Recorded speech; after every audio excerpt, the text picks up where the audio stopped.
ओम नमः शिवाय. साहजिक एक सोपा शब्द आहे. सहज म्हणतो तळतळाट लागला.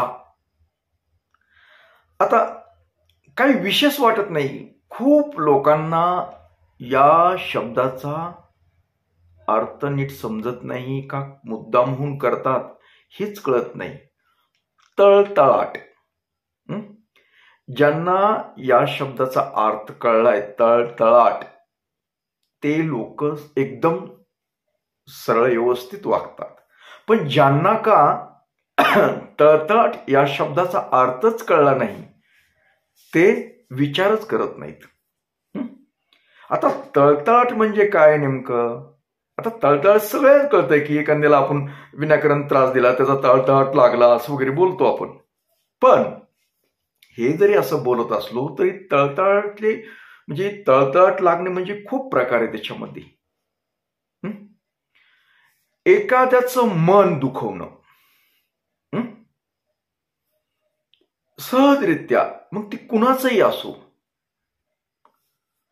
आपण साहजिक घरातली मुलं आपल्या आईवडिलाचं मन दुखवू शकतात. खूप म्हणजे भयानक जर मन दुखवलं आपण, आई वडील असतील, घरातील वडीलधारी मंडळी असतील, अगर तुमचे मित्र मैत्रिणी या सुद्धा येतात त्याच्यामध्ये. असं काही नाही, नात्यातलंच असावा असं काही नाही. आपण एखाद्याचं मन दुखवलं अथवा जेणेकरून त्या व्यक्तीला मानसिक कसलाही त्रास, कुठलाही त्रास असेल, त्रास दिला, विनाकारण त्रास दिला,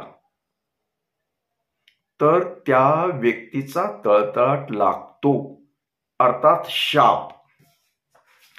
आता तुम्ही म्हणाव की शाप म्हणजे काही ते विशेष त्याला काही विद्या वगैरे आहे का? तर असं काही नाही. शाप लागण्यासाठी त्या ज्यानं शाप द्यायचा आहे त्या व्यक्तीकडे विद्या असावी, अगर विद्याचाच असावा अथवा लय देवदेव करणारा असावा असं काही नाही. सर्वसामान्य माणूस सुद्धा त्याला त्रास झाल्यानंतर त्यानं जर बोलला शब्द तर तो तळतळाट लागतो. फक्त हृदयातून यावा लागतो तो शब्द, तळमळून.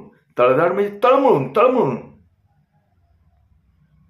त्याची मानसिक स्थिती एकदम भयानक झाली पाहिजे. त्याला सतत त्या समोरच्या व्यक्तीविषयी तिरस्कार निर्माण झाला पाहिजे, त्यावेळेस तळतळाट लाग. पण सहज तिरस्कार चालत नाही. त्याला सतत हृदयामधून सनसन सनसन करीत आलेला पाहिजे विचार. या व्यक्तीनं माझं वाटोळ केलं, या व्यक्तीनं माझं वाटोळ केलं, हे त्याला सत्यता पण असली पाहिजे. नुसतं वाटोळ करून बघत नाही जमत.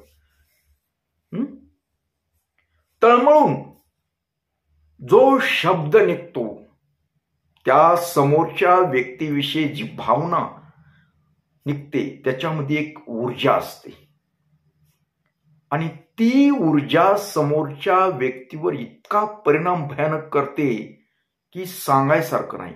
अख्खं जीवन उद्ध्वस्त होतं, अख्खं जीवन. साधा शब्द वाटतो तळतळाट, त्याला मंत्र तंत्राची काही गरज पडत नाही. सहज सोप्या गोष्टीतून होणारा कार्यक्रम. म्हणून मी सांगत असतो की कुणाचा तळतळाट घेऊ नका, घेऊच नका. आपण नकळतपणे असं काहीतरी कार्यक्रम करतो, आपल्या वागण्यामधून एखाद्याचं मन दुखवतो. खूप लोकांना सवय. काही लोक आता समजा हेच कुठल्या कशासाठी समजा काही वस्तू गेले, कुणाचं काही घेतलं ते एक तळतळाट असतो. कुणाला विनाकारण त्रास दिला तो तळतळाट लागतो. कुणाचं मन दुखवलं. काही लोक असे करतात की त्याचं समोरच्याचं काही प्राप्त करून घेण्यासाठी त्याला प्रेमाचं नाटक पण करतात. समोरची व्यक्ती समजा एक सरळ मनाची आहे, मोकळ्या मनाची आहे, तिच्या मनामध्ये काही नाही आणि आपण त्याच्यावर प्रेमाचा वर्षाव करायचा, भरपूर दाखवायचा वर्षाव, नाटकीपणा दाखवायचा आणि त्याचं मन समजा आपल्याकडे आकर्षित झाल्यानंतर अथवा आपल्याला काय साध्य गोष्ट झाल्यानंतर आपण ते झाल्यानंतर त्याला एकदम दूर करून म्हणजे त्या समोरच्या एक निष्पाप म्हणजे त्याला कसल्याही निर्मळ मनाच्या व्यक्तीला आपण उगच काहीतरी बोलून गोड बोलून अचानकपणे दगा देणं आणि त्याचं मन तळमळायला लावणं. बऱ्याच लोकांना सवय आहेत अशा, खूप लोक, माझ्याकडे कितीतरी लोक असे आहेत वेगवेगळे प्रकारचे. मग अशा लोकांना जी सवय आहेत ना, ह्या सवयी त्यांना घातक ठरतात, खूप घातक ठरतात. कारण समोरची व्यक्ती सर्वसामान्य असेल, साधी सिंपल जरी असेल आणि तिच्या हृदयातून निघणारा जो शब्द आहे, तळतळाट आहे, जो शाप आहे, तो समोरच्या व्यक्तीला लागतो, असा लागतो की त्याचं जीवन उद्ध्वस्त होतं. खरं वाटत नसेल तर तुम्ही अनुभव एखादं बघा, कुठंतरी असेल तुमच्या तिकडे. याला काही असं म्हणत म्हणजे काही करायची गरज पडत नाही, फक्त हृदयातून आलं पाहिजे. ती येण्यासाठी तसा त्रास झाला पाहिजे त्या समोरच्या माणसाला, तेव्हा ती येतो शब्द त्याच्या पोटातून आणि तो शब्द आपलं आयुष्य बर्बाद करतो, एवढं लक्षात घ्यायचं. आयुष्य बर्बाद करतो म्हणजे काय? तुम्ही कधीही असा जर शाप तळतळाट जर घेतला असेल तर तुम्ही आयुष्यामध्ये कधीच सुख भोगू शकत नाही, कधीच भोगू शकत नाही. म्हणजे जरी क्षणिक सुख भेटत असलं तरी तुम्हाला ते दीर्घकाळ टिकणारं सुख भेटत नाही. एक प्रकारचे तुम्ही समाजामध्ये तुम्हाला किंमत नाही राहत, किंमत राहत नाही. तुमच्याकडे बघण्याचा दृष्टिकोन सुद्धा बदलतो समाजामधून. ज्या ज्या ठिकाणी तुम्ही जाता तिथे तुम्हाला मानसिक हो कसला हो त्रास होतो, फक्त केवळ ह्या तळतळाटाचं परिणाम आहे. सहज वाटतं, साहजिक रे, किती सोपं गोष्ट वाटते. पण आपण काय करतो की असं काही मानसिक त्रास व्हायला, मला त्रास व्हायला की आमच्यासारख्या महाराजाकडे येतात. मग ह्या बऱ्याच वेळेस काय होतं, ही सांगायचं तात्पर्य म्हणजे आजचं काय, हे एक सकाळचा किस्सा आहे हो. तसा आपल्याकडे व्यक्ती आली होती, मग तिचं जे पाहिल्यानंतर तिनं एक तळतळाट घेतलेला होता. त्या व्यक्तीनं तळतळाट घेतलेला होता. मग ते तळतळाट घेतल्यामुळे ती आज तिची कुठल्या स्थितीमध्ये होती, सर्व गोष्टी आहे, पैसा आहे, सर्व आहे, सर्व, पण ते सुख भोगू शकत नाही. आज सगळ्याच गोष्टीतून तिला अवलिप्त करण्यात आलं होतं, सगळ्याच गोष्टीतून बाजूला झाली होती ती. कुणी किंमत नव्हतं, घरामध्ये किंमत नाही, मुलं नाहीत विचारत, सुना नाही, कुणी नाही, कुणी नातलग सुद्धा तिला किंमत आहे. तात्पुरतं फक्त कामापुरता मामा करतात, पण मनातून त्या व्यक्तीविषयी समजा तिरस्कार येतो त्यांना. केवळ ही तळतळाट आहे. मग आता यावर उपाय काय? आता तुम्ही म्हणताल की आता तळतळाट किती वेळ झालं बोंबला तुम्ही, आम्हाला आहे तळतळाट बाबा. हा, मग याच्यावर उपाय तरी काय? त्याच्यावर उपाय सोपा आहे. त्याच्यावर उपाय एकदम सोपा आहे. काही नाही, आपल्या जर लक्षात आलं की अमुक या व्यक्तीचा आपल्याला तळतळाट लागलाय, अथवा लागला, अगर आपल्याला जाणीव होती त्याची जाणीव, निव्वळ अनपढ नसतो आपण, आपल्याला कळतं ते कशामुळं काय होईल हे पण कळतं. म्हणजे आपल्या तळतळाट, आपण कुणाला दुखवलंय हे चांगलं माहित असतं आपल्याला. मग त्यावेळेस काय करायचं, आपलं देवघर आहे, देवापाशी आता कुठल्या मंदिरात जाऊ, कुठेतरी एकदम शांत बसणे, शांत मन स्थिर करणे, त्या व्यक्तीला आठवणे ज्याचा आपल्याला तळतळाट लागलाय. ती मेलेली असेल अगर जिवंत असेल तो विषय नाही, पण ती कारण मेली असली तरी ती काय होतं, तिची जी ऊर्जा आहे ते नष्ट होत नाही कधीच. त्याच्यामुळे ती सतत आपल्या पाठीमागे लागलेली असते. मग ती ऊर्जा आपण जिथं जातो तिथं आलेली असते. मग त्यावेळेस काय करायचं असतं की आपण कुठल्याही मंदिरात शांत ठिकाणी आपल्या घरामध्ये बसलो एकदम शांत दिवा बत्ती वगैरे करावं, शांत मन स्थिर करावं, आठवावं ती व्यक्ती कोण आहे, आठवावं आणि मनातून क्षमा मागावी. माझ्याकडून नकळतपणे अशी चूक झाली, मी मान्य करतो करते, त्याचा त्रास मला होतोय आता, पण कृपया मला क्षमा करावी, मला क्षमा करावी.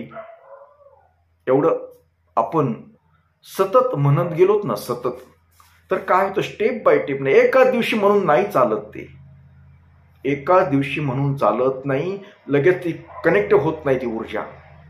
त्याला आपलं काय कुणाला लवकर होईल कुणाला उशिरा होईल, पण होते कनेक्ट. ऊर्जा कशी होतं की आपण सतत जर आपण एक ठरवायचं, एक वेळ ठरवायची, सकाळची वेळ सायंकाळची वेळ, तुम्हाला जी योग्य वेळ वाटते की जी का आपल्या गडबडीतून शांत असतात, मन शांत असतं, अशा वेळी आता तुम्ही तळतळाट लागल्यानंतर तुमचं मन तर शांत राहतच नाही, एवढं गॅरंटी सांगतो.